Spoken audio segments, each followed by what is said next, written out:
Hi, this is Josh Korda of Dharma Punx, New York, Against the Stream, and visiting teacher with other Buddhist institutions.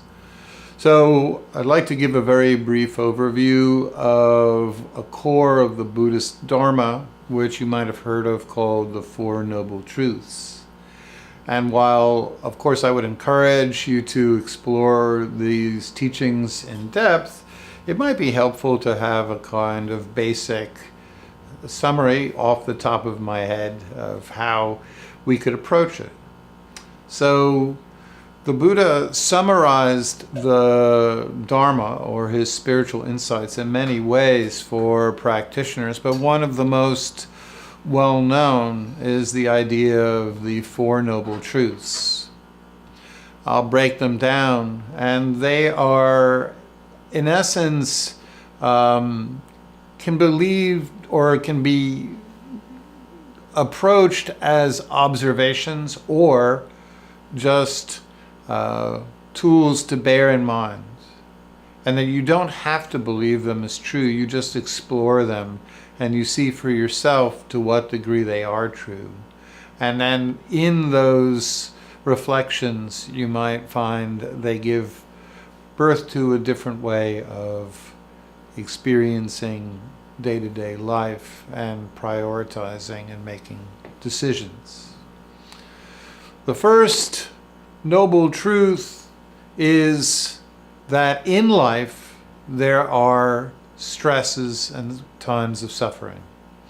Now, you might have heard that the first noble truth has sometimes been explained as life is suffering. That's actually not what the Buddha taught. The Buddha taught that in life there are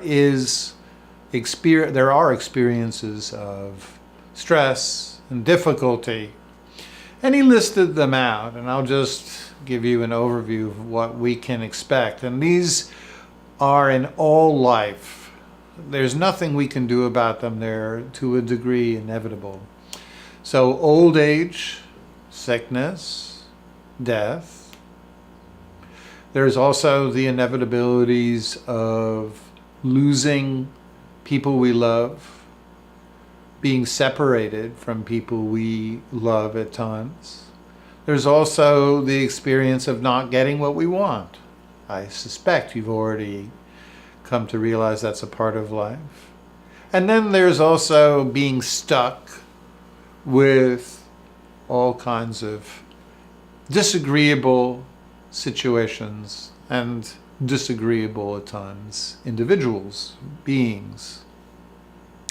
There's also the inevitabilities of some forms of sorrow and grief as we lose people we love or we are separated from places that we feel deeply connected with. So these are parts of life.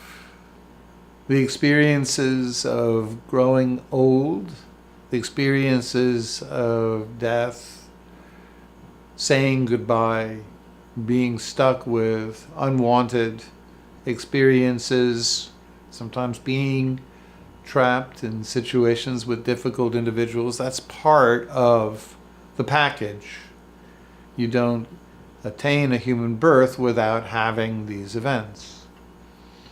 Now, interestingly enough, the Buddha says that although those forms of stress and suffering obviously can be substantial, interestingly enough, the bulk of our discomfort, mental agitation, the bulk of our misery is not caused by those inevitabilities, but is caused, in fact, by the way we react to those experiences.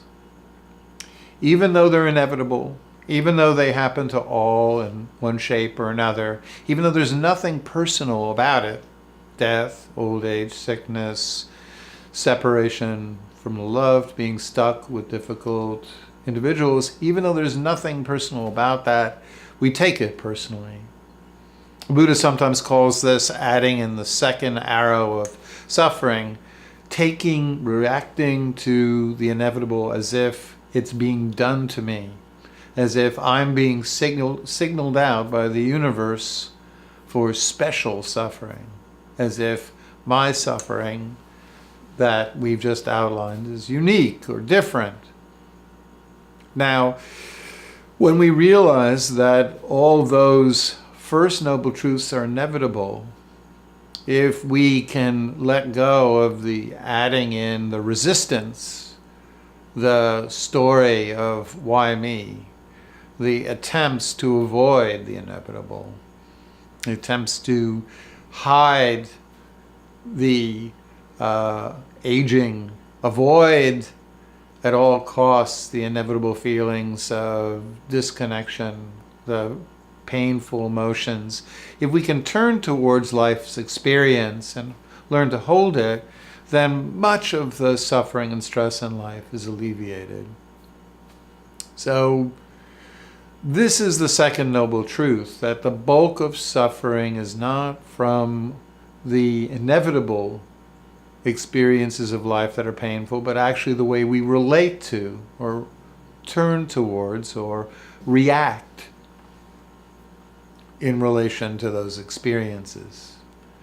If we learn to simply embrace not just the happy parts of life, the connection, the feeling of things going well, the feelings of health and youth, but we also learn to hold and be with and accept and inquire about all of the parts of life that are not so pleasant, then all of the reactive, stressful avoidance, the resistance that causes so much suffering and trying to push away what will happen anyway, in that surrender into what life is, there's a great sense of relief. A little bit like the alcoholic who finally acknowledges that they have a drinking problem, or somebody who finally acknowledges that they have an issue that they need to face and deal with. When we stop the resistance, when we stop the denial, so much of suffering goes away.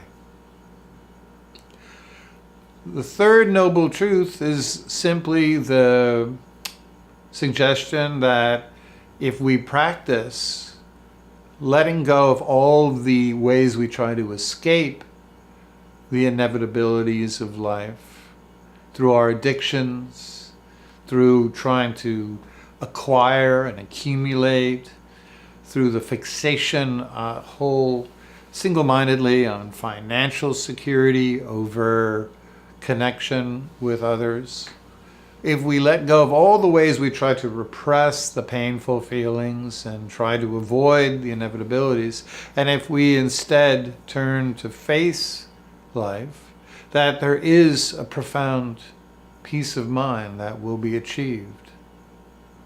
In letting go of the frantic busyness that we've pushed ourselves into, racing around, trying to achieve or accumulate or acquire a way out so that we won't be the ones who experience the inevitability of life, when we instead let go and we learn to be with, accept, and connect with what is available to us, embrace and appreciate life as it is, there's a great deal of peace that is attained in that letting go. So it's a profound, if paradoxical, observation that in letting go of that drive to try to achieve or acquire or amass safety, and letting go of that imbalance in our lives, we can actually connect with something far deeper. The Four Noble Truths is a simple encapsulation of actually what is expanded upon in the Eightfold Path, which is that there is a way to let go and be at peace with life rather than resisting or trying to repress the inevitable pains and difficult experiences.